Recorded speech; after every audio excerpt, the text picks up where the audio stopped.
नमस्कार दोस्तों, ranker maker में आप लोगों का स्वागत है। जैसा कि हम एक टेस्ट सीरीज लेके चल रहे थे जिसमें आपका आईएएस पीसीएस का जीएस वर्ड कोचिंग उसके टेस्ट को सॉल्व कर रहे हैं। और ये सेक्शनल इसने टेस्ट बनाए हैं इस कोचिंग ने, जिसमें हमने हिस्ट्री का सॉल्व कर लिया है। आज बात करेंगे ज्योग्राफी की, तो टेस्ट नंबर 2 है जिसमें ज्योग्राफी के सारे क्वेश्चन रहेंगे। 140 क्वेश्चन है आपके और समय 2 घंटे का रहता है। लेकिन इन्होंने क्या सेक्शनल बनाया कि आप इतने इतने क्वेश्चन कवर कर लेंगे, तो इसमें पूरी ज्योग्राफी को कवर करने की कोशिश की गई। इसके बाद टेस्ट नंबर 3 आएगा आपका पॉलिटी का। इस टाइप से सीक्वेंस से चलते हैं। तो चलिए देखते हैं। अगर आप लोग चैनल पर नए हैं तो इसको लाइक कर लें, सब्सक्राइब कर लें, क्योंकि आपके सारे जीएस के क्वेश्चन हैं यहाँ पे मिलते रहेंगे। आप कोई भी एग्जाम जीएस जिसमें आती हो कोई भी देने जा रहे हैं, पीसीएस हो, यूपी पीसीएस हो, आरओआर हो, आपका यूपीएसआई हो, यूपीपी हो, क्योंकि इसमें सारी जीएस देखो। ज्योग्राफी इसमें इन डिस्कशन के साथ पूरे विद क्वेश्चन के एमसीक्यू के फॉर्म में सारे क्वेश्चन हैं और फुल इसका डिस्कशन मिलेगा, आपको सारी डिटेल बताई जाएगी। ये टेस्ट सीरीज मोस्टली उन लोगों के लिए है जो कहीं टेस्ट को परचेस नहीं कर पाते हैं और ऑफलाइन सेंटर में जाके जो टेस्ट नहीं दे पा रहे हैं, तो उन लोगों के लिए। बकाया जो लोग टेस्ट दे रहे हैं उनसे कोई वो नहीं है, लेकिन जो है कि एक आपको जिसको प्रोवाइड नहीं हो पा रहे हैं तो वो अपना ये यहाँ पे कर सकते हैं यूट्यूब के माध्यम से। रैंकर मेकर को आप लोग लाइक कर लें और सब्सक्राइब करें। चलिए क्वेश्चन नंबर फर्स्ट इसको देखते हैं क्या है इसमें। क्वेश्चन नंबर फर्स्ट में लिखा है इसमें कि आपको मैच करना है सूची फर्स्ट को सूची सेकंड से। मरुस्थल दिए हैं और उनकी स्थिति दी गई है कहाँ पे है। तो पहले ही देखेंगे गिब्सन दिया गया है कि बोत्सवाना में है, पता नहीं, देखते हैं क्या है। कालाहारी ऑस्ट्रेलिया में नहीं है। पेंटागोनियन अर्जेंटीना में, देखते हैं क्या। Atacama Chile. तो हम यहाँ से कालाहारी और अटाकामा से आइडिया लगा सकते हैं इसका ऑप्शन कौन सा हो सकता है, क्योंकि कालाहारी का जो वो आपका बोत्सवाना वो कहाँ पे अफ्रीका में पाया जाता है। अफ्रीका महाद्वीप में का ही भाग है बोत्सवाना, तो वहाँ पे ये पाया जाता है। तो ऑप्शन बी से ही देख लेते हैं। बी का फर्स्ट कहाँ लिखा है? बी का फर्स्ट आपके 2 में दिया गया है। दूसरा देखेंगे हम लोग क्या किसका अटाकामा जो कहाँ पे पाया जाता, तो ये आपका चिली में, मतलब क्योंकि यहाँ पे ये दक्षिणी अमेरिका महाद्वीप में पाया जाता, तो अटाकामा आपका चिली, मतलब डी का चौथा हो जाएगा। तो डी का चौथा और बी का पहला, तो आपका ऑप्शन ए हो जाएगा। यहाँ पे हम बात करेंगे तो गिब्सन की। गिब्सन किससे मैच हो जाएगा? ए का दूसरा। गिब्सन आपका ऑस्ट्रेलिया में मरुस्थल पाया जाता है। पेंटागोनियन आपका अर्जेंटीना में पाया जाता है और आपका कालाहारी बोत्सवाना में, अटाकामा चिली में। चलिए एक्सप्लेनेशन इसका देखते हैं। कालाहारी मरुस्थल अफ्रीका महाद्वीप के दक्षिण भाग में स्थित है। तो अफ्रीका महाद्वीप के दक्षिण भाग में मतलब दक्षिण अफ्रीका में कह सकते हैं। यह कालाहारी मरुस्थल बोत्सवाना, नामीबिया और दक्षिण अफ्रीका में स्थित है। अटाकामा की बात करें तो विश्व का सबसे शुष्क मरुस्थल है। यह दक्षिण अमेरिका महाद्वीप के चिली देश में स्थित है। गिब्सन की बात करें, गिब्सन रेगिस्तान पश्चिमी ऑस्ट्रेलिया के विशाल रेगिस्तान के मध्य में स्थित है, क्योंकि ऑस्ट्रेलिया तो मोस्टली आपका एक रेगिस्तानी एरिया है। यह द ग्रेट सेंटी रेगिस्तान तथा द ग्रेट विक्टोरिया रेगिस्तान के बीच में स्थित है। और पेंटागोनियन की बात करें तो पेंटागोनियन रेगिस्तान एक ठंडा और शुष्क रेगिस्तान है। रेगिस्तान विश्व का 5वां बड़ा रेगिस्तान होने के साथ ही अमेरिका का भी सबसे बड़ा रेगिस्तान है। कौन सा? पेंटागोनियन। तो यह मुख्य रूप से अर्जेंटीना के साथ लगा हुआ है, जो 6,73,000 वर्ग किलोमीटर क्षेत्र में विस्तृत है। पेंटागोनियन का कुछ भाग आंशिक रूप से चिली तक भी फैला हुआ है। कहाँ से? तो पेंटागोनियन को लगभग आपका चिली तक इसका भाग फैला हुआ। अगर आप बर्ड मैप देखेंगे तो उसमें देखेंगे चिली कहाँ पे आपका, चिली जो नीचे पर साउथ उसमें आपको पूर्वी साइड में दिया गया है, तो उसमें ये फैला हुआ है। चलिए क्वेश्चन नंबर सेकंड की बात करते हैं। सेकंड में क्या लिखा है? तो इसका निम्नलिखित में से कौन सा युग्म सही सुमेलित नहीं है? तो हमें बताना है कि सही सुमेलित है या नहीं है। तो इसमें नहीं पे ध्यान देना है। तो ग्रीनलैंड की बात की गई, इसको कितने वर्ग किलोमीटर का है। न्यू गिनी कितने वर्ग किलोमीटर है। बोर्नियो और ग्रेट ब्रिटेन, तो इन सबको हमें देखना है कौन से कितने किलोमीटर का। तो पहले तो इसमें ये देखना है कौन सा सुमेलित नहीं है, तो ऑप्शन डी हो जाएगा जो सुमेलित नहीं है। ग्रीनलैंड है वो आपका सही है कि इसमें लिखा है जो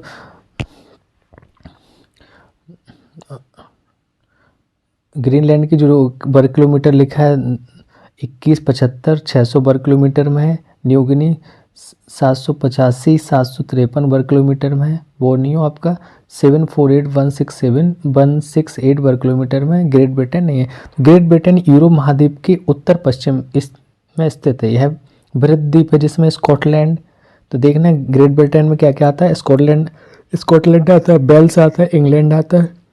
1282 ईस्वी में इंग्लैंड ने वेल्स पर विजय प्राप्त की तथा 1707 में ईस्वी में स्कॉटलैंड विधानता इंग्लैंड में मिला गया। इस संयुक्त राज्यों का नाम तभी से 1707 ईस्वी में ग्रेट ब्रिटेन पड़ गया। इसका क्षेत्रफल आपका लगभग 2,09,331 वर्ग किलोमीटर में फैला हुआ है। क्वेश्चन नंबर 3 देखते हैं। तीसरा क्या है? निम्नलिखित में से कौन सा भारत का लघु उद्योगिक क्षेत्र है? तो भारत का लघु उद्योगिक क्षेत्र बताना हमें कौन सा है। तो भारत का लघु उद्योगिक क्षेत्र आपका कानपुर लखनऊ औद्योगिक क्षेत्र है, ये तो नहीं। उत्तरी बिहार एवं पूर्वी उत्तर प्रदेश, भारत के संदर्भ में देखना, उत्तरी बिहार एवं पूर्वी उत्तर प्रदेश औद्योगिक क्षेत्र है। अमृतसर, जालंधर, लुधियाना औद्योगिक क्षेत्र। तो ऑप्शन यहाँ पे सी है। सी का मतलब ये हो गया आपका कि ये 2 और 3 दोनों सही हैं, कानपुर वाला छोड़ के। कानपुर लखनऊ औद्योगिक क्षेत्र नहीं है। उत्तरी बिहार एवं पूर्वी उत्तर प्रदेश औद्योगिक क्षेत्र है। अमृतसर, जालंधर, लुधियाना औद्योगिक क्षेत्र है। तो इसका एक्सप्लेनेशन देखते हैं। भारत के औद्योगिक क्षेत्र जैसे अम्बाला हो गया, अमृतसर हो गया, सहारनपुर, अम्बाला, अमृतसर, सहारनपुर, मुजफ्फरनगर, बिजनौर, इंदौर, देवास, उज्जैन, जयपुर, अजमेर, कोल्हापुर, दक्षिण कन्नड़, उत्तरी मालाबार, मध्य मालाबार, आदिलाबाद, निजामाबाद। तो इस टाइप के आपके जैसे इलाहाबाद, वाराणसी, मिर्ज़ापुर और भोजपुर, मुंगेर, दुर्ग, रायपुर, बिलासपुर, कोरबा और ब्रह्मपुत्र घाटी, ये आपके दिए गए हैं। कौन से जो आपके औद्योगिक क्षेत्र थे वो सारी चीज़ें ये दी गई। क्वेश्चन नंबर 4 पे आते हैं। 4 में देखते हैं क्या लिखा है। भारत में कृषि आधारित उद्योगों के संबंध में निम्नलिखित कथनों पर विचार कर दिए। तो भारत में कृषि आधारित संबंधों के बारे में हम बताना क्या है। क्वेश्चन नंबर 4 का ऑप्शन आपका यहाँ पे लिखा है 4 का ए मतलब एक पहला ही होगा। पहली सफल कपड़ा मिल मुंबई में 1854 में स्थापित की गई थी। आपको हिस्ट्री में भी क्वेश्चन देखने को मिला था जो कल की क्लास में था। पहली कपास मिल कावासाकी नानाभाई डाबर द्वारा 1854 में मुंबई महाराष्ट्र में स्थापित की गई थी। इसका नाम Bombay spinning and weaving company Bombay था। पहली जूट मिल की स्थापना वर्ष 1855 ईस्वी में कोलकाता के पास हुगली नदी पर रिसरा में की गई थी। तो आपका ये क्वेश्चन नंबर 4 भी हो गया। क्वेश्चन नंबर 5 पे आते हैं।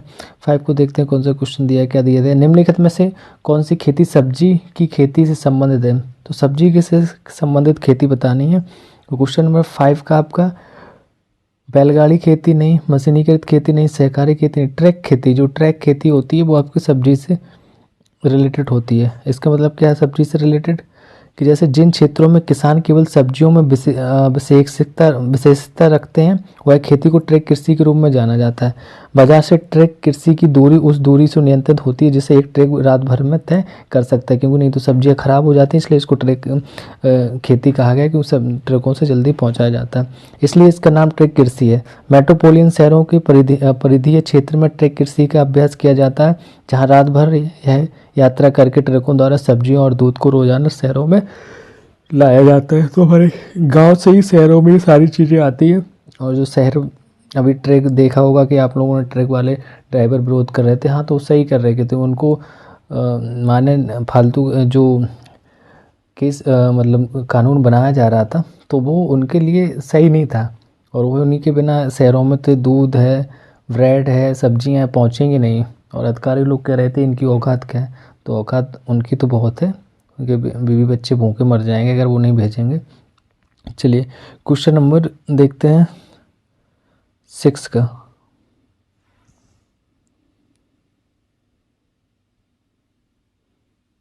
क्वेश्चन नंबर 6 देखते हैं। निम्नलिखित में से कौन सा क्षेत्र पशुचारण खानादोष से संबंधित है? पशुचारण खानादोष से संबंधित बताना है तो सहारा कौन सा है? क्वेश्चन नंबर 6 का आपका हो जाएगा डी का मतलब 1 2 3 तीनों है। राजस्थान सहारा पशुचारण से राजस्थान में होता है सहारा, यूरेशिया का टुंड्रा क्षेत्र। तो हम इसकी बात करें आपसे एक्सप्लेनेशन इसका देखते हैं। सहारा, यूरेशिया को टुंड्रा क्षेत्र और भारत के कुछ क्षेत्र जैसे राजस्थान में खानाउद्देश्य चरवाहे का अभ्यास किया जाता है। खानाउद्देश्य चरवाहों में चरवाहे पूरे निर्धारित मार्गों का पालन करते हैं क्योंकि वे भोजन और पानी की तलाश में अपने पशुओं के साथ एक स्थान से दूसरे स्थान पर जाते हैं। इस प्रकार की गतिशीलता है इलाके और जलवायु प्रतिबंधों के जवाब में विकसित होती है। खानाबदोश चरवाहों के लिए भेड़, मवेशियां, बकरियां, ऊंट, घोड़े और बारहसिंगा आय के प्राथमिक स्रोत हैं। खानाबदोश पशुपालन कम कृषि युक्त भूमि पर किया जाता है। तो ये आपका था क्वेश्चन नंबर 6। क्वेश्चन नंबर 7 की बात करते हैं। निम्नलिखित में से उत्तर प्रदेश का भौगोलिक क्षेत्रफल कितना वर्ग किलोमीटर है? तो उत्तर प्रदेश का मैं क्षेत्रफल लिखा बताना है, तो यहाँ का ऑप्शन है इसके बी हो जाएगा 240,928। कितना है? 240,928 ये आपको उत्तर प्रदेश का भौगोलिक क्षेत्रफल है। उत्तर प्रदेश का भारत का सबसे बड़ा जनसंख्या के आधार पर है राज्य, और क्षेत्रफल की दृष्टि के आधार पर यह चौथा सबसे बड़ा राज्य, क्योंकि इसके पहले राजस्थान है, महाराष्ट्र ऐसे आएंगे, बताएंगे भी। उत्तर प्रदेश भारत के उत्तर में स्थित है। यह राज्य उत्तर में नेपाल, उत्तराखंड, दक्षिण में मध्य प्रदेश, पश्चिम में हरियाणा, दिल्ली, राजस्थान तथा पूर्व में बिहार तथा दक्षिण पूर्व में झारखंड, छत्तीसगढ़ से घिरा हुआ है। उत्तर प्रदेश की राजधानी लखनऊ है। यह राज्य 240,928 वर्ग किलोमीटर क्षेत्र में फैला हुआ है। इसका ऑप्शन हो गया बी। क्वेश्चन नंबर 8 देखते हैं।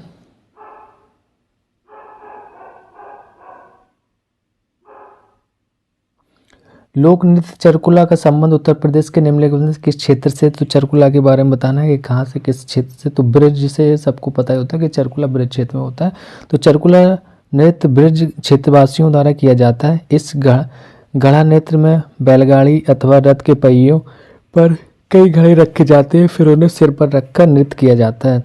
तेल के दीप अपने सिर पर महिलाएं रखकर नाचती हैं। चरकुला होता है आपका ब्रज क्षेत्र में। तो ये आपका हो गया। क्वेश्चन नंबर 9 की बात करते हैं। निम्नलिखित में से उत्तर प्रदेश की रेहंद घाटी नहर योजना से लाभान्वित जिला है? तो रेहंद घाटी से कौन कौन से जिले लाभान्वित होते हैं उनको बताना है। तो इसका 9 का हो जाएगा आपका ए ऑप्शन, मिर्ज़ापुर, सोनभद्र, वाराणसी, इलाहाबाद। तो रेहंद घाटी से आपके मिर्ज़ापुर, सोनभद्र, वाराणसी, इलाहाबाद। तो रेहंद बांध उत्तर प्रदेश के सोनभद्र जिले के पिपरी नगर में स्थित है और गोविंद बल्लभ पंत सागर पिपरी के पहाड़ों के बीच रेहंद नदी को बांधने से बना जलाशय है। यह 30 किलोमीटर लंबा और 15 किलोमीटर चौड़ा जलाशय भारत की सबसे बड़ी कृत्रिम झील है। कृत्रिम झील मानव द्वारा। रेहंद नदी सोन नदी की एक प्रमुख उपनदी है और इस योजना से मिर्ज़ापुर, सोनभद्र, इलाहाबाद और वाराणसी जिलों की लगभग 40 लाख एकड़ भूमि की सिंचाई की जाती है। ये आपका हो गया रेहंद घाटी के बारे में। क्वेश्चन नंबर हम 10 की बात करते हैं। निम्नलिखित में से गोमती नदी का उद्गम स्थल कहाँ से हुआ है? तो गोमती नदी कहाँ से उद्गम स्थल होता है? इसका ऑप्शन बी हो जाएगा फुलर झील आपका पीलीभीत से गोमती नदी का उद्गम होता है। गोमती का उद्गम उत्तर प्रदेश के पीलीभीत जिले से की तहसील कलीनगर के ग्राम फुलहर के उत्तर पश्चिम में फुलर झील, जिसको गोमत ताल से होता है। इस नदी का बहाव उत्तर प्रदेश में 900 किलोमीटर है। या वाराणसी के निकट सैदपुर के पास कैथी नामक स्थान पर गंगा में मिल जाती। तो गंगा की ये सहायक नदी हो गई है। इसका उद्गम पीलीभीत जनपद में माधोटांडा कस्बे में होता है। माधोटांडा पीलीभीत नगर में से लगभग 30 किलोमीटर पूर्व में स्थित है। कस्बे के मध्य से करीब 1 किलोमीटर दक्षिण पश्चिम में फुलर झील है। इसे पंगेली फुलर ताल या गोमत ताल कहते हैं और इस नदी का स्रोत है। ठीक है, तो ये क्वेश्चन नंबर आपका 10 भी हो गया। 11 को देखते हैं क्या है। क्वेश्चन नंबर 11, भारत में उत्तर प्रदेश निम्नलिखित में से किस पैदावार का सबसे बड़ा उत्पादक है? तो हमें पैदावार बताना है। तो पैदावार सबको पता है कि खाद्यान्न के क्षेत्र में उत्तर प्रदेश अग्रणी है।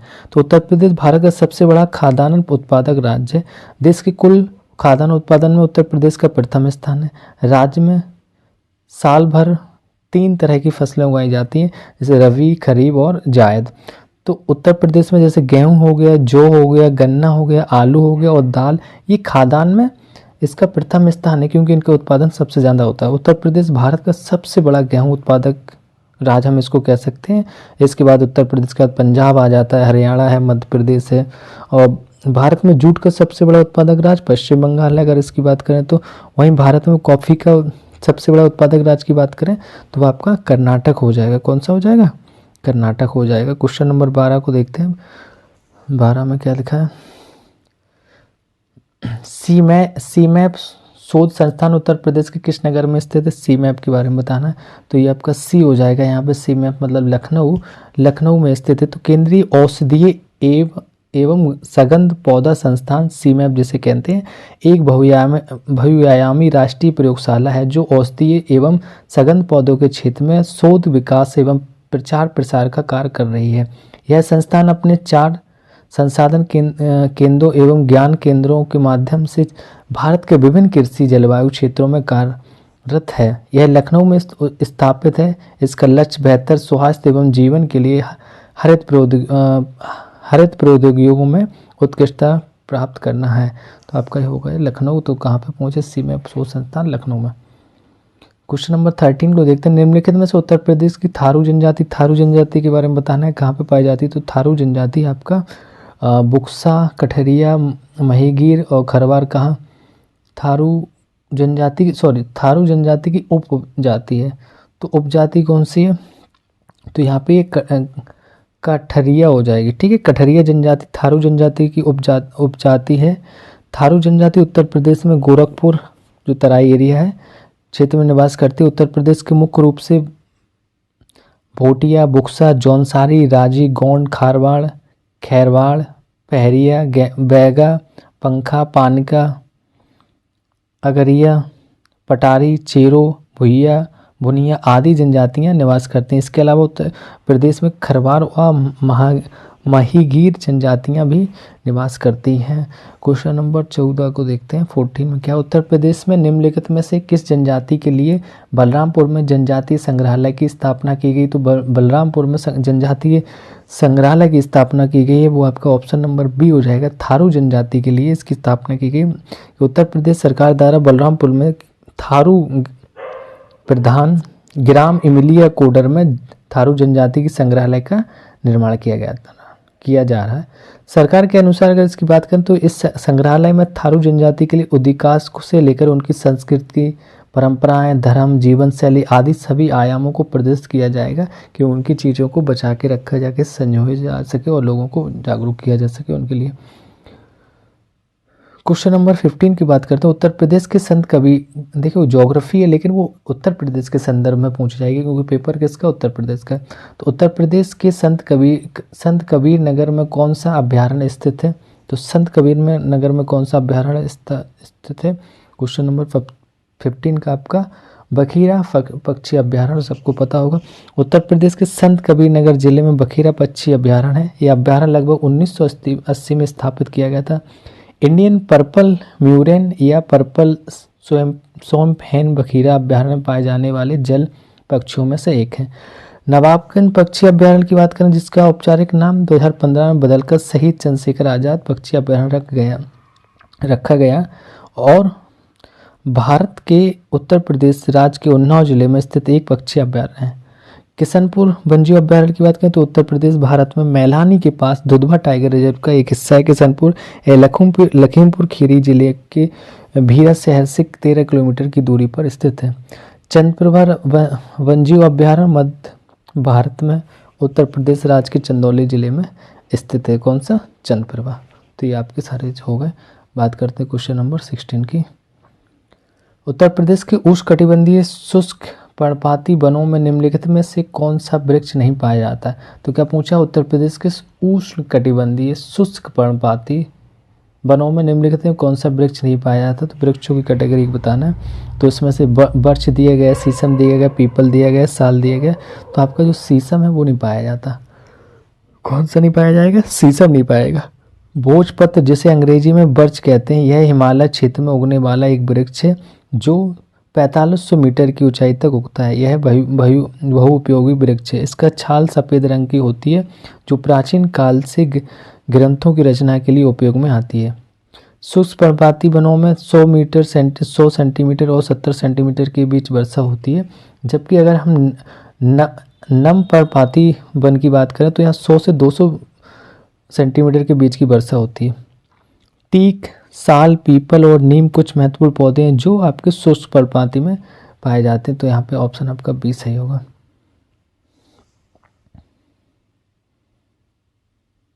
क्वेश्चन नंबर 17 देखते हैं।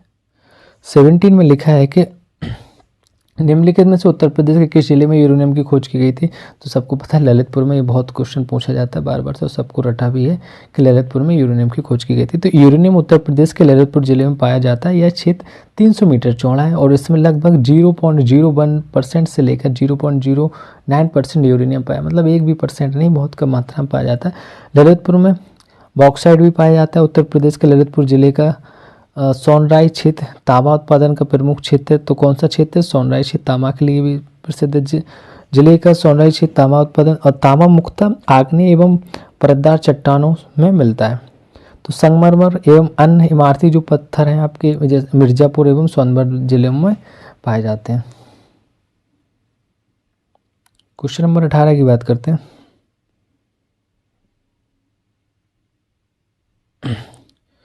क्वेश्चन नंबर 18, उत्तर प्रदेश में कृषि के बाद सबसे अधिक रोजगार देने वाला उद्योग निम्नलिखित में से कौन सा है? तो कृषि के बाद अगर उद्योग की बात करें तो आपका हथकरघा है। ये सारे क्वेश्चन बहुत अच्छे हैं, सबको आ भी रहे होंगे क्योंकि काफ़ी इजी समझ में आ रहा है ना। हिस्ट्री के तो बहुत डिफिकल्ट दिख रहे थे, बट ज्योग्राफी में ठीक दिख रही है, वो उत्तर प्रदेश के संदर्भ में काफ़ी ईजी लग रही है।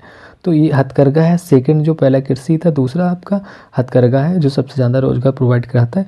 तो उत्तर प्रदेश में कृषि के बाद सबसे अधिक रोजगार देने वाला उद्योग हथकरघा है और प्रदेश में स्वीकृत विशेष आर्थिक क्षेत्रों की संख्या लगभग 24 है। उत्तर प्रदेश का प्रमुख औद्योगिक नगर कानपुर है। सूती वस्त्र उद्योग की दृष्टि से उत्तर प्रदेश का देश में तृतीय स्थान है। क्वेश्चन नंबर 19 की बात करते हैं। निम्नलिखित पर्वतीय श्रेणियों पर विचार कीजिए और उन्हें कालानुक्रम पर व्यवस्थित करना है। तो 19 का आपका बी हो जाएगा। क्या हो जाएगा? तो मैच करना है बी। तो कौन से पहले हो? तो सबसे पहले आपका अरावली पर्वत आता है, फिर उसके बाद आपका अपलेशियन पर्वत आएगा, फिर उसके बाद ब्लैक फॉरेस्ट, फिर आपका हिमालय। तो हम इससे अरावली मतलब राजस्थान साइड से थोड़ा सा देखते हैं। तो अरावली आ गया पहले, फिर हमारा कौन सा आएगा? अपलेशियन पर्वत आएगा। मतलब इनका कालक्रमानुसार बताना है कि आयु के आधार पर पर्वतों को तो 4 भागों में बांटा गया, उसी के हिसाब से ये जैसे आपका चर्नियन पर्वत, ये विश्व के प्राचीनतम पर्वत हैं। इनका निर्माण कैम्ब्रियन तथा पूर्व कैम्ब्रियन युग में लगभग 40 करोड़ वर्ष पहले हुआ था। भारत के धारवाड़, छोटा नागपुर, अरावली तथा कुड़प्पा के पर्वत से इसी श्रेणी में आते हैं। कैलिडोनियन पर्वत, इन पर्वतों का निर्माण डेवोनियन तथा सिलूरियन युग में लगभग 32 करोड़ वर्ष पहले हुआ था। उत्तरी अमेरिका के अपलेशियन पर्वत तथा यूरोप में स्कॉटलैंड और स्कैंडिनेविया तथा उत्तरी आयरलैंड के पर्वत इस श्रेणी में आते हैं। तो ये सारी कैटेगरी उनकी बताई जा रही है। हर्सिनियत पर्वत, इन पर्वतों का निर्माण आज से लगभग 22 करोड़ वर्ष पूर्व कार्बन और परमियन कल्पों के बीच हुआ था। एशिया के त्यान सान, नानसान, अल्ताईसान, जुगेरिया ऑस्ट्रेलिया का पूर्वी कार्डिलेरा, यूरोप का पेनाइन, हार्ज, बास्चेस, ब्लैक फॉरेस्ट पर्वत आदि से श्रेणी में आते हैं। ये कैटेगरी बताई जा रही है। यहाँ पे ऐसे नाम सुन के लग रहा है कि क्या बोल रहे हैं हम, लेकिन क्या है उनके ऐसे ही नाम है और किस किस कैटेगरी में पाए जाते हैं वो बताया गया। अल्पाइन पर्वत, इन पर्वतों का निर्माण आज से लगभग 3 करोड़ वर्ष पूर्व हुआ था। इस श्रेणी में अधिकांश नवीन बलद पर्वत आते हैं जिनमें हिमालय, अल्पास, रॉकीज एंडीज और पेरेनीज प्रमुख है। तो इनकी कैटेगरी की बात करनी थी, तो ये सारी चीज़ें आपकी हो गई। तो पहले कौन सा था? अरावली, फिर आपका अपलेशियन, फिर आपका ब्लैक फॉरेस्ट, फिर आपका हिमालय था। क्वेश्चन नंबर 20 की बात करते हैं। 20 में क्या? ज्योग्राफी है, थोड़ा एक्सप्लेनेशन, ऐसे नाम हम तो रहेंगे कुछ। सूची फर्स्ट को सूची सेकंड से मिलाना है कि मलक्का जल संधि किससे मैच करती है? युकाटन जल संधि और जिब्राल्टर जल संधि, फिर डोवर जल संधि। तो इसको देखना है हमें कि किससे कौन सा मैच करता था। तो यहाँ पे कुछ ऐसे चीज़ें देखते हैं जो हमें आसानी से आ रही होगी। जैसे मलक्का जल संधि है, तो मलक्का जल संधि पहले का हमें देखना है ये किससे मैच कर रहा है।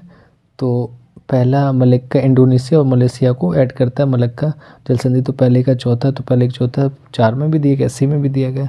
फिर और कोई देखते हैं और जिब्राल्टर जल संधि को देख लेते हैं। तो जिब्राल्टर जल संधि जो है ये सी नंबर 1 इससे मैच करेगा। तो ये 2 नंबर को मैच कर रहे हैं या 2 को। जिब्राल्टर इंग्लैंड फ्रांस को तो नहीं करेगा, स्पेन मोरक्को को करता है, तो ये 2 हो जाएगा। तो यहाँ पे ऑप्शन सी हो जाएगा। कौन सा ऑप्शन हो जाएगा? Option C is right. चौथा हो जाएगा मलक्का जल संधि। एक का चौथा इंडोनेशिया और मलेशिया को ऐड करता है। युकाटन जल संधि की बात करेंगे तो ये आपका तीसरे के लिए हो जाएगा, मैक्सिको क्यूबा को जोड़ता है। जिब्राल्टर जल संधि की बात करें 2 को स्पेन और मोरक्को को लिए, और आपका डोवर जल संधि है वो आपका एक इंग्लैंड फ्रांस के लिए हो जाए। तो ये आपके चारों मैच हो गए। थोड़ा एक्सप्लेनेशन देखते हैं इसका। मलक्का जल संधि इंडोनेशिया मलेशिया मलय प्रायद्वीप या प्रायद्वीपीय मलेशिया जिसे कहेंगे, और इंडोनेशिया द्वीप सुमात्रा के बीच स्थित है। यह हिंद महासागर तथा प्रशांत महासागर को जोड़ती है। विश्व की एक प्रमुख जल संधि है। युकाटन जल संधि युकाटन प्रायद्वीपीय और क्यूबा को अलग करती है। यह जल संधि मैक्सिको की खाड़ी और कैरेबियन सागर को जोड़ती है। जिब्राल्टर जल संधि की बात करें तो जल संधि पूर्व में भूमध्य सागर को, पश्चिम में अटलांटिक महासागर को जोड़ती है। जिब्राल्टर जल संधि मोरक्को और आपका स्पेन के बीच है। तो डोवर जल संधि इंग्लिश चैनल और उत्तरी सागर को जोड़ती है। यह अटलांटिक महासागरीय देशों को यूरोप के उत्तरी देशों तक पहुंच को आसान बनती है। यह जल संधि ब्रिटिश द्वीप समूह और फ्रांस के मध्य स्थित है। 21 क्वेश्चन नंबर 21 को देखते हैं। 21 में क्या लिखा है? सूची फर्स्ट को सूची सेकंड से मिलाना है। सिद्धांत दिया है विद्वान कौन थे, किसने क्या कौन से सिद्धांत दिए थे। तो क्वेश्चन नंबर 21 को देखते हैं। 21 में वैगनर ने क्या दिया था? महाद्वीपीय सिद्धांत आप लोगों को पता ही होगा। तो महाद्वीपीय विस्थापन का सिद्धांत वैगनर ने दिया था। तो एक का अगर हमें डी देखेंगे कहाँ पे, एक का में डी, तो डी क्वेश्चन नंबर 21 हाँ सिद्धांत और आपको विद्वान बताने। तो वैगनर ने कौन सा दिया था? वैगनर जो 1 नंबर पे है, और 1 नंबर किस किस में है आपका? डी में है। 3 जगह डी में है, तीसरा तो नहीं होगा। तो कहीं ना कहीं डी पे जाएंगे। तो महाद्वीपीय विस्थापन सिद्धांत वैगनर ने दिया था। पहले का या हम ऐसे बोल सकते हैं कि डी का पहला होना चाहिए। तो इसमें 3 में दिया गया। और देखते हैं आगे। फिर उसके बाद तापीय संबंध नहीं, महाद्वीपीय फिसलन सिद्धांत नहीं, हम इसको तापीय संकुचन सिद्धांत को देख सकते हैं। एक के लिए कौन सा हो जाएगा? तो एक के लिए आपका जेफरीज है। जेफरी तापीय मतलब फ्रीजिंग या तापीय संकुचन सिद्धांत, तो जेफरीज। तो यहाँ पे पहले का दूसरे से हो जाएगा। किससे हो जाएगा? पहले का दूसरा और इसका चौथा। तो हम देखते हैं कि पहले का दूसरा, पहले का चौथा, और ये आपका ऑप्शन ए सही हो जाएगा। ठीक है। तो तापीय संकुचन सिद्धांत आपका जेफरीज के लिए होगा। और महाद्वीपीय फिसलन सिद्धांत है जो आपका बी का तीसरा हो जाएगा। दिल्ली ने विद्वान थे, उन्होंने दिया था। संवहन तरंग सिद्धांत आपका संवहन तरंग सिद्धांत है जो होम्स ने दिया था। और महाद्वीपीय विस्थापन सिद्धांत आपका वैगनर ने दिया था। तो इसका एक्सप्लेनेशन देखते हैं। संकुचन सिद्धांत को जेफरिन ने पृथ्वी की सतह, महाद्वीपों, महासागर, घाटियों, पहाड़ों, द्वीप को मतलब प्रमुख उत्पत्ति और विकास के थर्मल संकुचन सिद्धांत को प्रतिपादित किया था। तो महाद्वीपीय विस्थापन का सिद्धांत जर्मन वैज्ञानिक अल्फ्रेड वैगनर द्वारा दिया गया था। तो जर्मन के थे। इसके अनुसार सभी महाद्वीप एक बड़े भूखंड से जुड़े हुए थे। संवहन तरंग सिद्धांत को होम्स ने प्रतिपादित किया। दिल्ली ने पृथ्वी की सतह की विभिन्न राहत सुविधाओं की उत्पत्ति और विकास की व्याख्या करने के लिए वर्ष 1926 में अपनी पुस्तक आवार मोबाइल अर्थ में फिसलने वाले महाद्वीपों के अपने सिद्धांत को प्रस्तुत किया था। तो ये आपका हो गया आपका ऑप्शन 1। क्वेश्चन नंबर 22 की बात करते हैं। क्वेश्चन नंबर 22, निम्नलिखित में से कौन सी विश्व की सबसे ऊंची झील है? तो विश्व की सबसे ऊंची झील बतानी है। तो विश्व की सबसे ऊंची झील आपकी टिसो सिकरू विश्व की सबसे ऊंची झील है। तिब्बत की टिसो सिकरू संसार की सबसे ऊंची झील है। तिब्बत के पठार पर लगभग 18,284 फीट की ऊंचाई पर स्थित है। इसके विपरीत मृत सागर संसार की सबसे निचली झील है। अगर हम उल्टा देखें तो निचली झील है जो सागर तल से भी 1412 फीट नीचे है। इसकी तली सागर तल से 2500 फीट ऊंचाई पर है। कुछ झीलें अधिक गहरी होती हैं जैसे कि साइबेरिया की बैकाल झील है जिसकी गहराई 1.6 किलोमीटर से अधिक है। तो इसका आपके हो गया सबसे ऊंची झील होगी टिसो सिकरू वो भी कहाँ, तिब्बत में। क्वेश्चन नंबर हम 23 की बात करें, शुक्र ग्रह के संबंध में निम्नलिखित कथनों पर विचार करने। तो शुक्र ग्रह के बारे में देखते हैं। तो शुक्र ग्रह के बारे में देखें कि यह हमारे सौरमंडल का सबसे गर्म ग्रह है। तो हो सकता है, देखते हैं।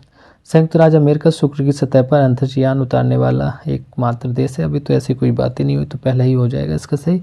केवल यह है कि यह हमारे सौरमंडल का सबसे गर्म ग्रह है। तो देखते हैं शुक्र ग्रह के बारे में। हमारे सौरमंडल का सबसे गर्म ग्रह शुक्र है। हालांकि बुध ग्रह सूरज के सबसे करीब है, इसलिए उसे सबसे गर्म होना चाहिए, लेकिन सूरज के इतने करीब होने की वजह से उसका वायुमंडल नष्ट हो चुका है। जबकि शुक्र का वायुमंडल मुख्य रूप से कार्बन डाइऑक्साइड से भरा हुआ है। सूरज की गर्मी इसमें प्रवेश तो करती है लेकिन निकल नहीं सकती है। इस तरह से यह एक भट्टी का रूप ले लेती है। सोवियत वेनेरा 3 यान 1 मार्च 1966 को शुक्र पर उतरते वक्त दुर्घटनाग्रस्त हो गया था और वायुमंडल में प्रवेश करने वाली और किसी अन्य ग्रह की सतह से टकराने वाली यह पहली मानव निर्मित वस्तु थी। तो आपका यहाँ पे हो जाएगा एक। क्वेश्चन नंबर 24 की बात करते हैं। निम्नलिखित में से कौन सा बंदरगाह शहर भारत में कर्क रेखा के निकटतम है। तो कर्क रेखा कितने राज्यों से निकलती है, और उसमें भी हमें देखना है कौन सा शहर, उसके बंदरगाह कौन सा कर्क रेखा के निकट पड़ता। तो ये सीधी आपकी निकल रही किसके, देखो हम देखेंगे गुजरात हो गया, राजस्थान, फिर मध्य प्रदेश के बाद आपको सीधे निकलती है। अब ये छत्तीसगढ़ से होते हुए, छत्तीसगढ़ के बाद झारखंड, झारखंड के बाद आएगी ये पश्चिम बंगाल में, तो ये कोलकाता के पास से निकलती है।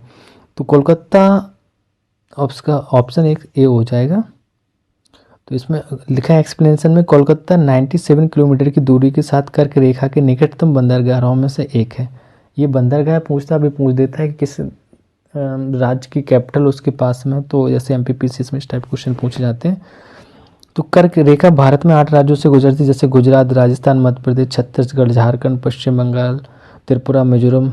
माई नदी को 2 बार का पार करती है। प्रथम बार मध्य प्रदेश में, जहाँ से यह राजस्थान की ओर बढ़ती है, और फिर गुजरात में प्रवेश करती है, जहाँ से यह दूसरी बार गुजरती है। कौन सी कर्क रेखा, जो माही नदी को 2 बार काटती है। क्वेश्चन नंबर 25 की बात करें। 25 में दिया गया कि भारतीय मानक मेरिडियन निम्नलिखित में से किस राज्य से होकर गुजरती है। तो ये मेरिडियन किस राज्य से होकर गुजरती है, जिसको हम 82.5 डिग्री ईस्ट लाइन बोलते हैं। तो ये कहाँ से निकलती है हमें बताना है। तो ये हमें लगभग 5 राज्यों से निकलती है, जैसे उत्तर प्रदेश है, मध्य प्रदेश है, सीधी एकदम से उत्तर प्रदेश है, क्योंकि ये इलाहाबाद के मिर्ज़ापुर के पास से निकलते हैं। एक्सप्लेनेशन देखते हैं फिर बात करते हैं। भारत के 5 राज्यों में जिसके माध्यम से भारतीय मानक देशांतर रेखा 82.5 डिग्री ईस्ट उत्तर प्रदेश, फिर मध्य प्रदेश, छत्तीसगढ़, उड़ीसा और आंध्र प्रदेश से गुजरती है। चूँकि भारत में एक विशाल देशांतर सीमा है, इसलिए भारत की मानक देशांतर रेखा देश के एक मानक समय के रूप में एक देश के एक केंद्रीय माध्य काल के स्थानीय समय को अपनाने हेतु ग्रीनविच मेरिडियन से 82.5 डिग्री पूर्व में स्थित है। मानक समय मूल रूप से एक स्थानीय औसत समय मानक स्थापित करने के लिए सौर समय या स्थानीय रूप से चुने हुए मध्य देशांतर का उपयोग करने के स्थान पर एकल मानक समय के लिए भौगोलिक क्षेत्र के भीतर घड़ियों का तुल्यांकन का माध्यम है। क्योंकि ये इसलिए इसको बीच में रखा गया है, क्योंकि यहाँ पे सूर्य जो आंध्र प्रदेश से, या हम बोल रहे हैं आंध्र प्रदेश से उगता है, और यहाँ गुजरात तक में इसके तो 2 घंटे का अंतर रहता है। तो इसके मिड में जो उत्तर प्रदेश के मिर्ज़ापुर, इलाहाबाद के पास मिर्ज़ापुर से, हम नैनी से बोल सकते हैं, तो जिससे निकलती है, तो इसको बीच में मान लिया गया, जिससे समय अंतराल इनका डिस्टर्ब ना हो। क्वेश्चन नंबर 26 की बात करते हैं। तो इसमें क्या हो गया, मेरिडियन तो आपकी ये 5 राज्यों से निकलती है। इसमें पूछा किस राज्य से नहीं निकलती थी, तो उत्तर प्रदेश से निकलती है, मध्य प्रदेश से भी निकलती है। 25 का ये मतलब था, हाँ, झारखंड से निकलेगी, झारखंड अलग हो गया। तो ए का मतलब आपका यही है कि उत्तर प्रदेश, मध्य प्रदेश हो गया, छत्तीसगढ़, उड़ीसा, और फिर आंध्र प्रदेश आ जाएगा। तो इस वजह से झारखंड नहीं होगा यहाँ पे। क्वेश्चन नंबर 26 की बात करते हैं। हिंद महासागर के निम्नलिखित द्वीपों को पश्चिम से पूर्व की ओर व्यवस्थित करना है। तो ध्यान देना, हिंद महासागर जिसको हम इंडियन ओशियन कहते हैं, एक ही है जो महासागर है किसी देश के नाम पर है, तो वो हिंद महासागर ही है। तो इसको देखना है, ये इसको पश्चिम से पूर्व की ओर व्यवस्थित करना है। पश्चिम से पूर्व की ओर समझना कि इस टाइप से आपको गुजरात साइड से लेके आपको अरुणाचल प्रदेश की साइड पर व्यवस्थित करना है। 26 का यहाँ पे आपका ऑप्शन हो जाएगा डी। तो डायरेक्ट बता देते हैं, डी में लिखा है कि 142314 मतलब पहले आपका सेल्सियस आएगा, नंबर 1 पे ये आ जाएगा। फिर आपका 4 नंबर पे ये दूसरे नंबर का हो जाएगा आपका डिएगो गार्सिया।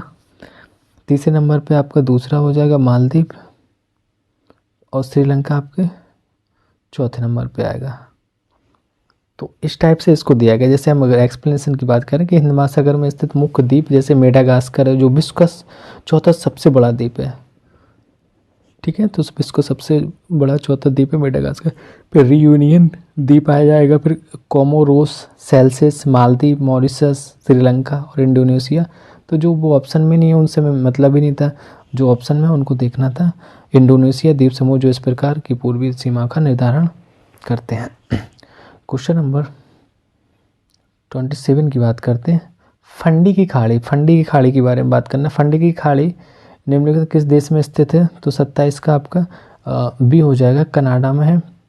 कहाँ पे? कनाडा। फंडी की खाड़ी कनाडा एक प्रांत और नोवा स्कॉटिया के कनाडाई प्रांतों के बीच एक खाड़ी है, जिसका एक छोटा सा हिस्सा अमेरिका राज्य को छूता है।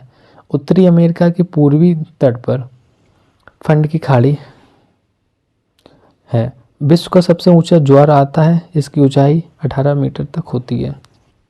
तो 28 क्वेश्चन नंबर देखते हैं।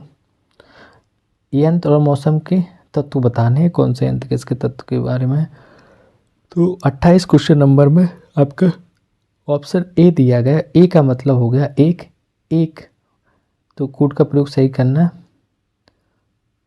जो स्टीफेंसन स्क्रीन है वो तापमान के लिए बताया गया, तो आई थिंक यही होगा, बस जब एक ही दिया गया। तो चलिए आगे देखते हैं। स्टीफेंसन स्क्रीन को थर्मामीटर, शेल्टर, थर्मो स्क्रीन या थर्मामीटर स्क्रीन के रूप में भी जाना जाता है। इसका उद्देश्य एक मानकीकृत वातावरण प्रदान करना है, जिसमें तापमान, आर्द्रता, ओस बिंदु और वायुमंडलीय दाब को मापना है। व्यू फोर्ड पैमाना एक अनुभवजन्य उपाय है जो समुद्र में या भूमि पर देखी गई स्थितियों से हवा की गति को संबंधित करता है। इसका पूरा नाम व्यूफोर्ड पवन बल पैमाना है। वायुमंडल की आर्द्रता नापने के साधनों को आर्द्रतापी या हाइड्रोग्रोमीटर कहते हैं। क्वेश्चन नंबर 29 को देखते हैं। भारत के निम्नलिखित में से कौन सा राज्य म्यांमार के साथ सीमा साझा करता है? तो कौन सा राज्य भारत का जो म्यांमार के साथ सीमा साझा करता है?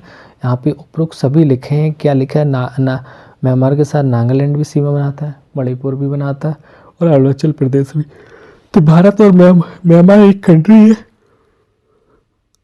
भारत और म्यांमार कुल 1643 किलोमीटर की सीमा साझा करते हैं। म्यांमार के साथ भारत के 4 राज्य जो सीमा टच करते हैं, जैसे अरुणाचल प्रदेश हो गया, नागालैंड हो गया, आपका मणिपुर हो गया और मिजोरम। ये सारी चीज़ें कि आपके सीमा म्यांमार के साथ शेयर करते हैं या टच करते हैं उसको। चलिए क्वेश्चन नंबर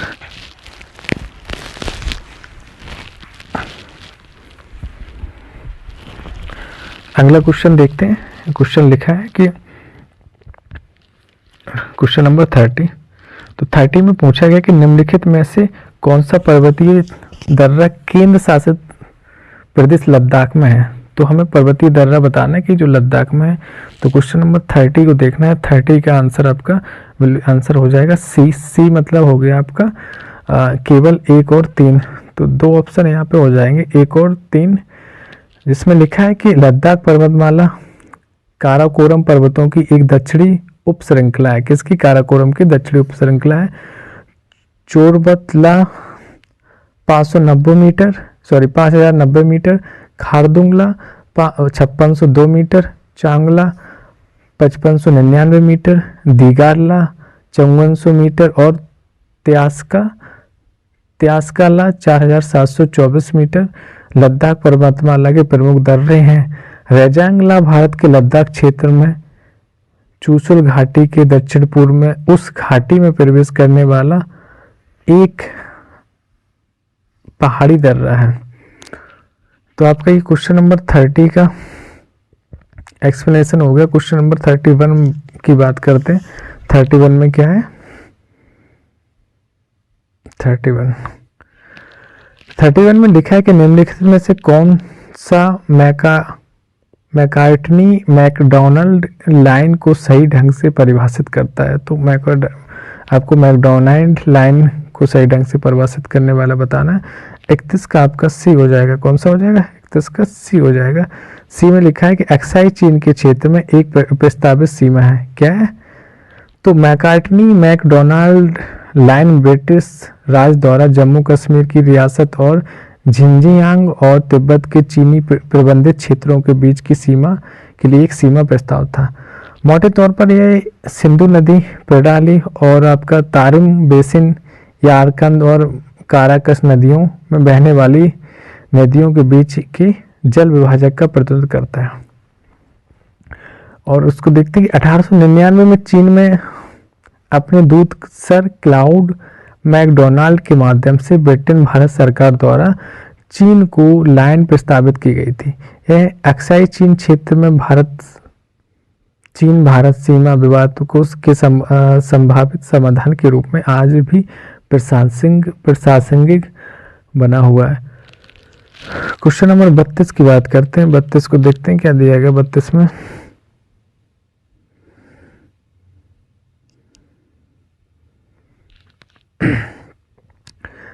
में कहा गया निम्नलिखित में से कौन सा सुमेलित है।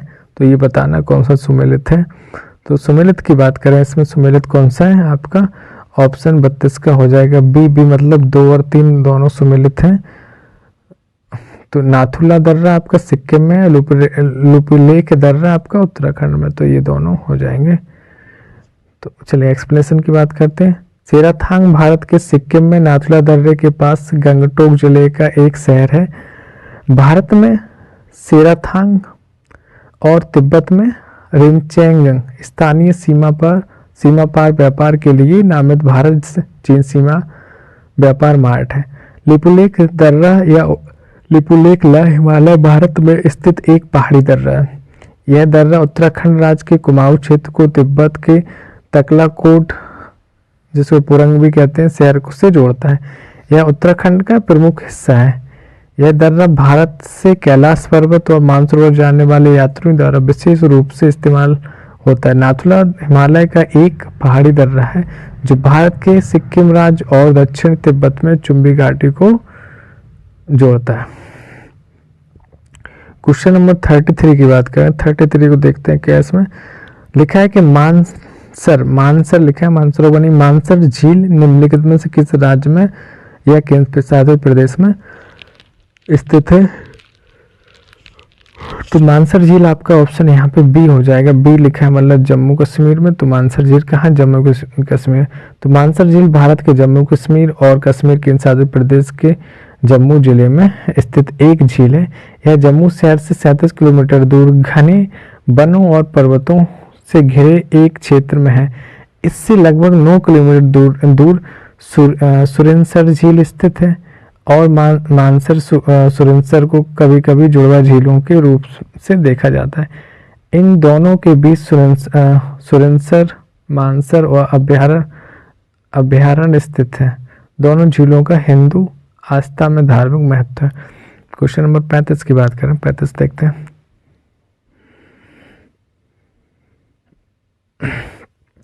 35 में लिखा है,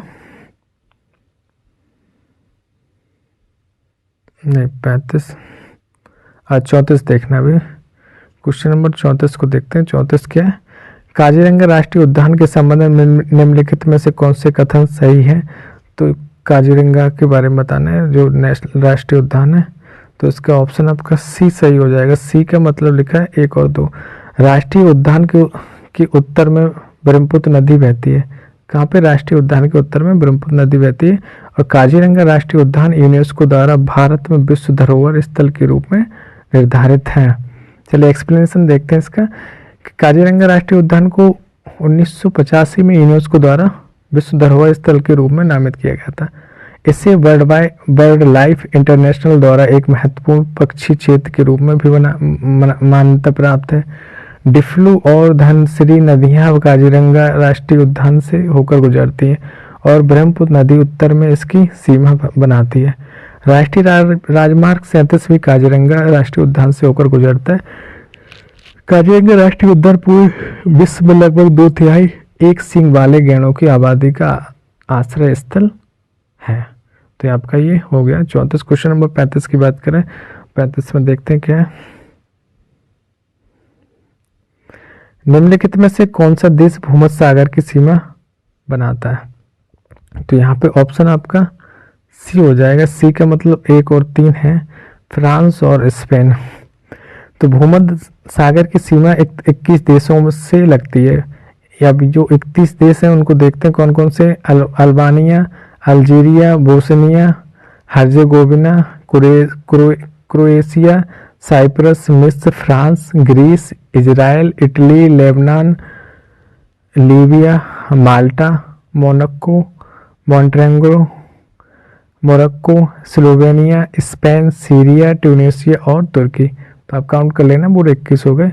ये आपका था। तो ये आपके 35 क्वेश्चंस हो गए हैं ज्योग्राफी के पार्ट 1 में। अब नेक्स्ट पार्ट 2 लेके आएंगे जिसमें और आपको क्वेश्चन कराएंगे। तो आई होप आप लोगों को चीज़ें पसंद आ रही होगी। आप इस चैनल को लाइक करें, सब्सक्राइब करें और ज़्यादा से ज़्यादा लोगों तक शेयर करें। Thank you.